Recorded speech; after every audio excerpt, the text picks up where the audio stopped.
Former Russian journalist turned celebrity never dreamed she'd have to flee her own country. But she had to hopscotch from country to country before ending up at an Arizona detention center. Stephanie Bennett has her story. Stephanie. Yeah, her journey was not easy, and she's hoping to inspire others. Now, looking at some of the statistics, just within the last year and a half to 2 years, more than 50,000 Russians have left the country, gone to Mexico, and crossed into the United States looking for a better life. When she was a little girl, she was just fantasizing about living in the United States. Diana Makieva reflecting back on her long journey towards freedom. Speaking with us via translator, she says that growing up in Russia and working as a journalist put her life at risk on several occasions.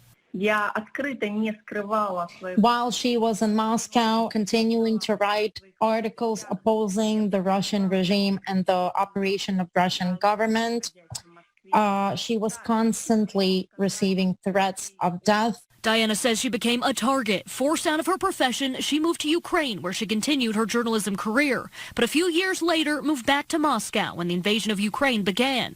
She says people would leave things at her door, like her image on a gravestone or this headless chicken with Ukraine flags and Putin smiling.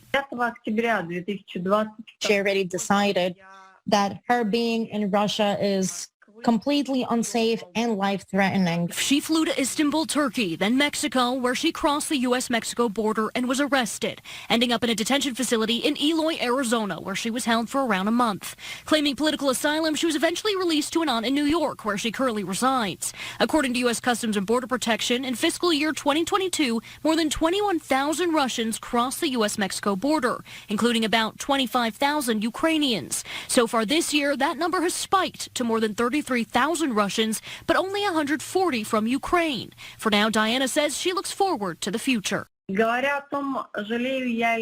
Diana never regrets anything that took place in her life, regardless, despite the fact that her life was extremely difficult. She does have the desire and the strong drive to tell people her story. For now, Diana tells me that she is working on her English and is hoping to continue her journalism career here in the U.S. Reporting live tonight, Stephanie Bennett, Fox 10 News.